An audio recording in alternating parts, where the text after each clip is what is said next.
ಒಂದಾನೊಂದು ಕಾಲದಲ್ಲಿ ಕುಶಲ್ಪುರ ಎಂಬ ಊರಲ್ಲಿ ಒಬ್ಬ ವಯಸ್ಸಾದ ಹೆಂಗಸು ದಾಮಿನಿ ತನ್ನ ಮಗನ್ ಜೊತೆ ವಾಸಿಸ್ತಾ ಇರ್ತಾಳೆ. ಮಹೇಶ್ ತುಂಬಾನೇ ಕಷ್ಟ ಪಡ್ತಾ ಇರ್ತಾನೆ, ಆದ್ರೆ ಅವನು ತುಂಬಾನೇ ಪೆದ್ನಾಗಿರ್ತಾನೆ. ಇದರಿಂದ ಜನರು ಅವನನ್ನ ಮೋಸ ಮಾಡ್ತಾ ಇರ್ತಾರೆ.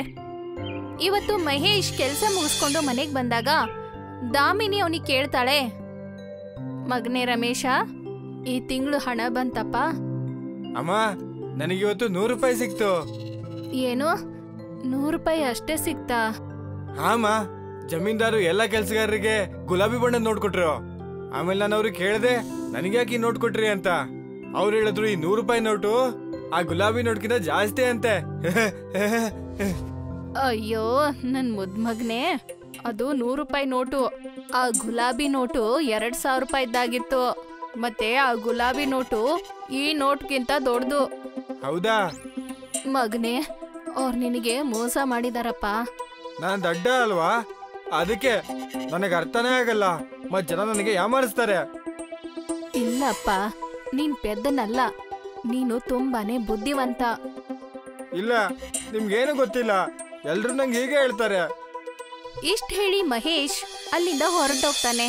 ಅಯ್ಯೋ ಮಗನೇ, ಕೇಳು, ಕೋಪ ಮಾಡ್ಕೊಂಡು ಎಲ್ಲೋಗ್ತಿದೀಯಾ? ಅವನು ಅದನ್ನ ಕೇಳಿಸ್ಕೊಳ್ದೆ ಹೊರಟು ಹೋಗ್ತಾನೆ. ಮಹೇಶ್ ರಾತ್ರಿಯ ಸಮಯದಲ್ಲಿ ಹೋಗ್ತಾ ಹೋಗ್ತಾ ಒಂದ್ ಮರದ ಕೆಳಗಡೆ ಹೋಗ್ತಾನೆ. ಅಲ್ಲಿ ನೋಡಿದಾಗ ಅಲ್ಲಿ ಒಂದು ರೋಬೋಟ್ ಬಿದ್ದಿರುತ್ತೆ. ಆ ರೋಬೋಟ್ ಅಲ್ಲಿಂದ ಅಲ್ಲಾಡ್ತಾ ಇರಲ್ಲ. ಮಹೇಶ್ ಅದ್ರ ಹತ್ರ ಬಂದ್ ನಿಲ್ತಾನೆ. ಅರೆ, ಇಷ್ಟು ದೊಡ್ಡ ಗೊಂಬೆ, ಅದು ಕಬ್ಬಿಣದ್ದು. ಇದನ್ನ ಅಮ್ಮಂಗ್ ತೋರಿಸಿದ್ರೆ ತುಂಬಾ ಖುಷಿ ಆಗ್ತಾರೆ. ನಾನೊಬ್ಬ ರೋಬೋಟು, ನನಗೆ ಫ್ಯೂಯಲ್ ನ ಅವಶ್ಯಕತೆ ಇದೆ, ನನಗೆ ಫ್ಯೂಯಲ್ ಕೊಡಿ. ವಾ, ಈ ದೊಡ್ಡ ಗೊಂಬೆ ಮಾತಾಡುತ್ತೆ. ಫ್ಯೂಯಲ್ ಫ್ಯೂಯಲ್ ಅಂದ್ರೆ ಏನು? ಅದು ತಿನ್ನೋ ವಸ್ತುನಾ? ನೀನಂತೂ ತುಂಬಾ ಬುದ್ಧಿವಂತ. ಹಾ, ಈ ಫ್ಯೂಯಲ್ ನಾನು ತಿನ್ನುವಂತ ವಸ್ತುನೇ. ಮತ್ ನಾನು ಇದಿಲ್ದೆ ನಡೆಯಕ್ಕಾಗಲ್ಲ. ಆದ್ರೆ ಫ್ಯೂಯಲ್ ಎಲ್ಲಿ ಸಿಗುತ್ತೆ? ನೀರು, ನನಗೆ ನೀರ್ ಕೊಡು, ಅದೇ ನನಗೆ ಫ್ಯೂಯಲ್ಲು. ಸರಿ ರೋಬೋಟ್ ಅಣ್ಣ, ಈಗಲೇ ತಂದು ಕೊಡ್ತೀನಿ. ಮಹೇಶ್ ಅಲ್ಲಿಂದ ಹೋಗ್ತಾನೆ. ಸ್ವಲ್ಪ ಹೊತ್ತಾದ್ಮೇಲೆ ಒಂದ್ ಮಡಿಕೆಯಲ್ಲಿ ನೀರ್ ತಗೊಂಡ್ ಬರ್ತಾನೆ. ಮಹೇಶ್ ನೀರ್ ತಗೊಂಡು ಆ ನೀರನ್ನ ರೋಬೋಟ್ ಒಳಗಡೆ ಹಾಕ್ತಾನೆ. ಸ್ವಲ್ಪ ಹೊತ್ತಲ್ಲೇ ಆ ರೋಬೋಟ್ ಎದ್ ನಿಂತ್ಕೊಳ್ಳುತ್ತೆ. ನಿನಗೆ ಧನ್ಯವಾದ. ನಾನು ಫ್ಯೂಚರ್ ಇಂದ ಬಂದಿರೋದು. ಫ್ಯೂಯಲ್ ಖಾಲಿ ಆದ ಕಾರಣದಿಂದ ನನಗೆ ನಡೆಯಕ್ಕಾಗ್ತಾ ಇಲ್ಲ. ನೀನ್ ಫ್ಯೂಯಲ್ ಕೊಟ್ಟಿದ್ಕೆ ನನಗೆ ನಡಿಬಹುದು, ಹಾಗೆ ಮನೆಗೆ ಕೂಡ ಹೋಗ್ಬೋದು. ಮಹೇಶ್ ಅಚಾನಕ್ ಆಗಿ ಅಳಕ್ ಶುರು ಮಾಡ್ತಾನೆ. ಏನಾಯ್ತು? ನೀನ್ ಯಾಕೆ ಅಳ್ತಾ ಇದೀಯಾ?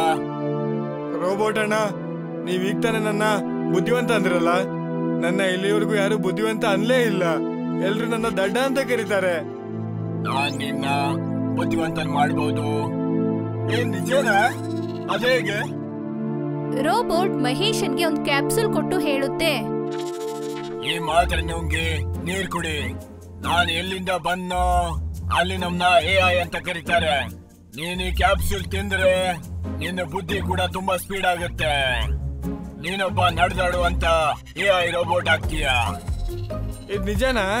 ನಿಮ್ಗೆ ತುಂಬಾ ತುಂಬಾ ಧನ್ಯವಾದ. ಪರವಾಗಿಲ್ಲ, ನಾನೀಗ ಹೊರಡ್ತೀನಿ.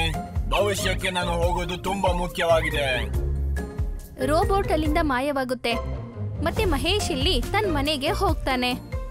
ಮಾರನೇ ದಿನ ಮಹೇಶ್ ತನ್ನ ಅಮ್ಮನ್ಗೆ ಹೇಳ್ತಾನೆ, ಅಮ್ಮ, ನಾನು ಅನ್ಕೋತಾ ಇದ್ದೆ ನನ್ನ ಕೆಲ್ಸಗಳನ್ನ ಬಿಟ್ಟು ವ್ಯವಸಾಯದ ಮೇಲೆ ಗಮನ ಹರಿಸೋಣ ಅಂತ. ಅಷ್ಟಕ್ಕೂ ಅಪ್ಪಾಜಿ ನನಗೋಸ್ಕರ ತುಂಬಾ ಹೊಲಗಳು ಬಿಟ್ಟೋಗಿದಾರಲ್ವಾ. ನೀನ್ ಹೀಗ್ಯಾಕ್ ಮಾತಾಡ್ತಿದೀಯ ಮಗನೇ? ನಿನ್ ಧ್ವನಿಗೆ ಏನಾಗಿದೆ? ನಿಜನೇ ಹೇಳ್ತಾರೆ, ತಾಯಿಯಿಂದ ಏನು ಮುಚ್ಚಿಡಕ್ಕಾಗಲ್ಲ ಅಂತ. ಮಹೇಶ್ ತನ್ನ ತಾಯಿಗೆ ನಡೆದ ಎಲ್ಲ ವಿಷಯಗಳನ್ನ ಹೇಳ್ತಾನೆ. ಹೌದಾ, ಇದಾ ವಿಷಯ? ಆದ್ರೆ ಮಗನೇ, ನಿನ್ ಹತ್ರ ಇರೋ ಬುದ್ಧಿನ ಅದನ್ನ ಸರಿಯಾಗಿ ಉಪಯೋಗ ಮಾಡ್ಕೋ, ಅರ್ಥ ಆಯ್ತಾ? ಮತ್ತೆ ಮಗನೇ, ನಮ್ ಗದ್ದೆಲಿ ಯಾಕೆ ಬೆಳೆ ಬೆಳೆದಿಲ್ಲ ಅಂದ್ರೆ ಯಾಕಂದ್ರೆ ನಿನಗದನ್ನ ಸಂಭಾಳ್ಸೋದು ಗೊತ್ತಿಲ್ಲ ಅಂತ. ಇಲ್ಲ ಅಂದ್ರೆ ನೀನ್ ಇಷ್ಟೊತ್ತಿಗೆ ಒಂದ್ ದೊಡ್ಡ ಜಮೀನ್ದಾರ ಆಗ್ತಾ ಇದ್ದೆ. ಸರಿಯಾಗಿ ಹೇಳಿದ್ರಿ ಅಮ್ಮ, ಇನ್ಮೇಲೆ ನಾನು ಎಲ್ಲಾ ನೋಡ್ಕೋತೀನಿ. ಅದು ಅಲ್ಲದೆ ಜಮೀನ್ದಾರರು ತುಂಬಾ ಕಡಿಮೆ ದುಡ್ಡು ಕೆಲಸ ಮಾಡಿಸ್ಕೋತಾ ಇದ್ರು. ನಾನ್ ಜನರಿಗೆ ಜಾಸ್ತಿ ದುಡ್ಡು ಕೊಟ್ರೆ ಅವ್ರು ನನ್ನ ಹತ್ರ ಕೆಲ್ಸಕ್ಕೆ ಬರ್ತಾರೆ. ಅಯ್ಯೋ ಮಗನೇ, ನೀನ್ ತುಂಬಾನೇ ಬುದ್ಧಿವಂತ ಆಗ್ಬಿಟ್ಟೆ.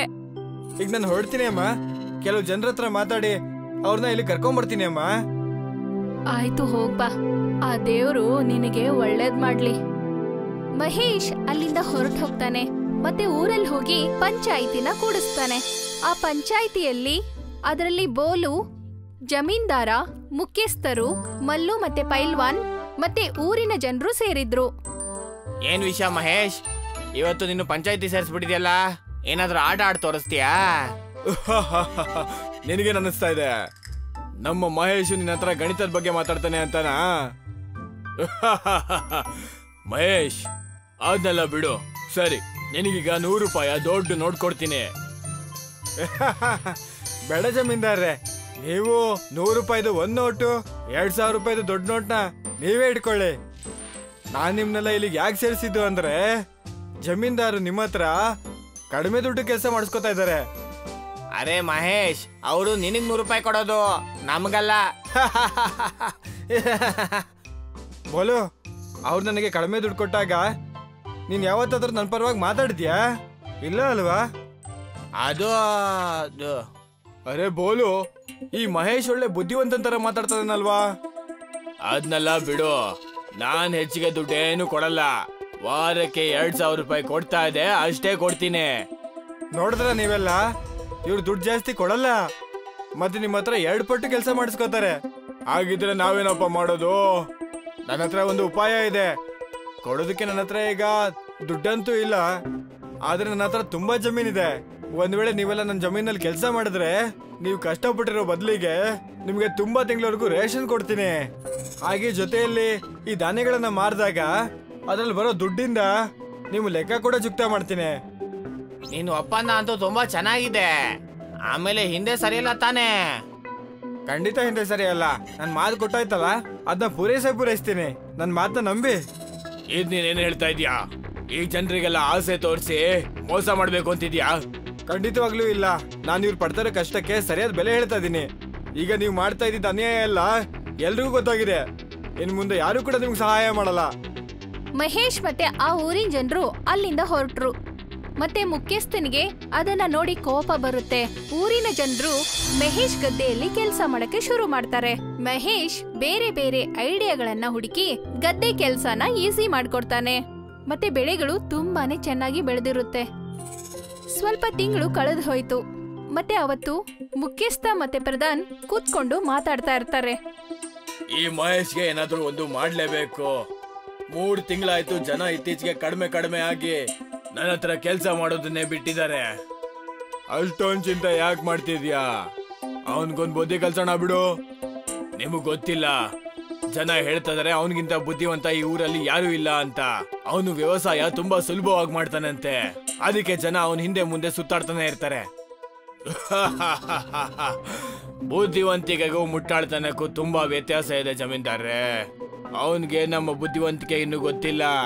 ನಾವು ಅವನ್ನ ಯಾವ್ದಾದ್ರು ಜಾಲದಲ್ಲಿ ಸಿಕ್ಕಾಕ್ಸೋಣ, ಗೊತ್ತಾಗುತ್ತೆ ಅವನ್ಗೆ. ನೀವು ಸರಿಯಾಗಿ ಹೇಳಿದ್ರಿ ಪ್ರಧಾನ್ರೇ. ನಾನ್ ನಾಳೆ ಅವನ್ನ ಕರೆಸ್ತೀನಿ. ನನ್ನ ತಲೆಯಲ್ಲಿ ಒಂದು ಉಪಾಯ ಇದೆ. ಅವನ ಬುದ್ಧಿ ಅವನ ವಿರುದ್ಧವಾಗಿ ಉಪಯೋಗಿಸೋಣ. ಮಹೇಶನ್ಗೆ ಇದ್ಯಾವುದು ಗೊತ್ತಾಗೋದಿಲ್ಲ. ಮಾರನೇ ದಿನ ಬೆಳಿಗ್ಗೆ ಮಹೇಶ್ ತನ್ನ ಮನೆಯಲ್ಲಿ ಅಮ್ಮನ ಜೊತೆ ಮಾತಾಡ್ತಾ ಇರ್ತಾನೆ.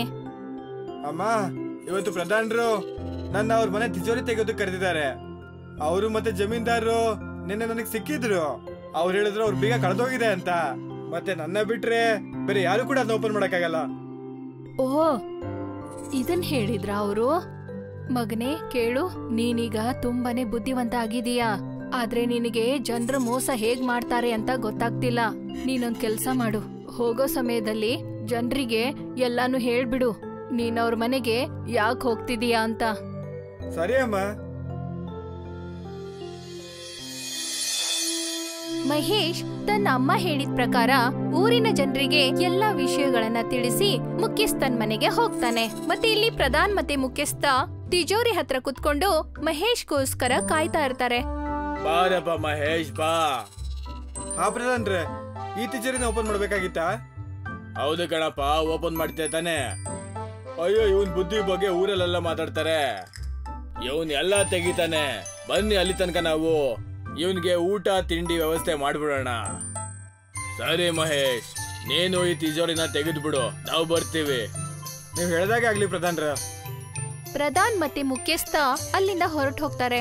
ಮಹೇಶ್ ಆ ತಿಜೋರಿಯನ್ನ ತೆಗಿಯಕ್ಕೆ ಪ್ರಯತ್ನ ಪಡ್ತಾನೆ. ಆದ್ರೆ ಸ್ವಲ್ಪ ಹೊತ್ತಲ್ಲೇ ಆ ತಿಜೋರಿ ಓಪನ್ ಆಗ್ಬಿಡುತ್ತೆ. ಅದ್ರಲ್ಲಿ ಬಂಗಾರ ಮತ್ತು ತುಂಬಾನೇ ಹಣ ಇತ್ತು. ವಾ, ಈ ಕೆಲ್ಸ ಎಲ್ಲ ಎಷ್ಟು ಸುಲಭ ಆಗೋಯ್ತು. ಬುದ್ಧಿವಂತಿಕೆ ಇದ್ರೆ ಎಷ್ಟು ಒಳ್ಳೇದಲ್ವಾ. ಆಗ ಅಲ್ಲಿ ಪ್ರಧಾನ್, ಮುಖ್ಯಸ್ಥ ಮತ್ತೆ ಊರಿನ ಜನರು ಅಲ್ಲಿಗೆ ಬರ್ತಾರೆ. ಮತ್ತೆ ಜೊತೆಗೆ ದಾಮಿನಿ ಕೂಡ ಅಲ್ಲಿಗೆ ಬರ್ತಾಳೆ. ಎಲ್ಲಿ ನೋಡಿ ಜನರೇ, ಎಲ್ರು ಗಮನ ಇಟ್ಟು ನೋಡಿ. ಈ ಮಹೇಶ್ ನಮ್ಮ ಮನೇಲಿ ಕಳ್ತನ ಮಾಡ್ತಾ ಇದ್ದಾನೆ. ನಾನು ಹೇಳಿದ್ದೆ ನಮ್ಮ ಮನೆಗೆ ಯಾರು ನುಗ್ಗಿದ್ರು ಅಂತ. ಅದಕ್ಕೋಸ್ಕರ ನಾನು ನಿಮ್ನೆಲ್ಲ ಇಲ್ಲಿ ಕರೆಸಿದ್ದು. ಇಷ್ಟೊಂದು ಬುದ್ಧಿವಂತಿಕೆ, ಅದು ಕಳ್ತನಕ್ಕೆ ಯೂಸ್ ಮಾಡ್ತಾ ಇದ್ಯಾ? ನೀವ್ ಹೇಳ್ತಾ ಇದ್ರ ಮಹೇಶ್ ಕಳ್ತನ ಮಾಡ್ದ ಅಂತನಾ? ಖಂಡಿತವಾಗ್ಲು ಇದು ನಿಜನ ಜಮೀನ್ದಾರೆ? ಖಂಡಿತವಾಗ್ಲು ನಿಜ. ಅಚಾನಕ್ ಆಗಿ ದಾಮಿನಿ, ಮಹೇಶ್, ಬೋಲು ಮತ್ತೆ ಮಲ್ಲು ನಗಕ್ ಶುರು ಮಾಡ್ತಾರೆ. ನೀವೆಲ್ರು ಯಾಕೆ ನಗ್ತಾ ಇದ್ದೀರಾ? ನಾನ್ ಯಾಕೆ ನಗ್ತಾ ಇದ್ದೆ ಅಂದ್ರೆ, ಇಷ್ಟೊಂದು ಬುದ್ಧಿ ಇದ್ರೂ ಕೂಡ ನಾನ್ ನನ್ನ ತಾಯಿಯಿಂದ ಪಾರಾದೆ. ಅಂದ್ರೆ ಅದೇನಂದ್ರೆ, ನಮ್ ತಾಯಿ ನನಗೆ ಹೇಳಿದ್ರು ಊರಲ್ಲಿರೋ ಎಲ್ರಿಗೂ ಹೇಳ್ಕೊಂಡು ಹೋಗು ಅಂತ. ನಾನ್ ನಿಮ್ ಮನೆ ತಿಜೋರಿ ತೆಗಿತಾ ಇದೀನಿ ಅಂತ. ಹೇಗ್ ನನಗೆ ಅರ್ಥ ಆಯ್ತು ಅವ್ರು ಯಾಕೆ ಹೇಳಿದ್ರು ಅಂತ. ಈಗ ಎಲ್ರಿಗೂ ಗೊತ್ತಾಯ್ತು ನೀವಿಬ್ರು ನನ್ನ ಸಿಕ್ಕಾಕ್ಸಕ್ಕೆ ಕಾಯ್ತಾ ಇದ್ದಿದ್ದು. ನಿಮ್ಮಿಬ್ರಿಗೂ ಇನ್ ಮುಂದೆ ಈ ಊರಲ್ಲಿ ಇರೋದಕ್ಕೆ ಹಕ್ಕೇ ಇಲ್ಲ. ಹಾ ಅತಿ ಆಯ್ತು ಇವ್ರದು. ಇನ್ ಮುಂದೆ ನಮ್ಮ ಪ್ರಧಾನರು, ಜಮೀನ್ದಾರು ಎಲ್ಲ ಮಹೇಶನೇ. ಓಡು ಜಮೀನ್ದಾರ, ಇಲ್ಲ ಅಂದ್ರೆ ನಮ್ಗೆ ಉಳ್ಗಾಲ ಇಲ್ಲ. ನಾನ್ ನಿಮ್ಗಿಂತ ಮುಂಚೆನೆ ತಯಾರಾಗಿದ್ದೆ. ನೀವು ನಿಮ್ ಕತೆ ನೋಡ್ಕೊಳ್ಳಿ. ಮುಖ್ಯಸ್ಥರು ಮತ್ತೆ ಪ್ರಧಾನ್ ಅಲ್ಲಿಂದ ಓಡ್ ಹೋಗ್ತಾರೆ. ಮತ್ತೆ ಅಲ್ಲಿ ಉಳಿದವರು ಅದನ್ನ ನೋಡಿ ನಗಕ್ ಶುರು ಮಾಡ್ತಾರೆ. ಹೇಗೆ ಅವರಮ್ಮ ತನ್ನ ಮಗನ್ನ ತನ್ನ ಬುದ್ಧಿವಂತಿಕೆಯಿಂದ ಅವ್ರ ಮಗನ್ನ ಹೇಗ್ ಕಾಪಾಡಿದ್ರು ಅಂತ.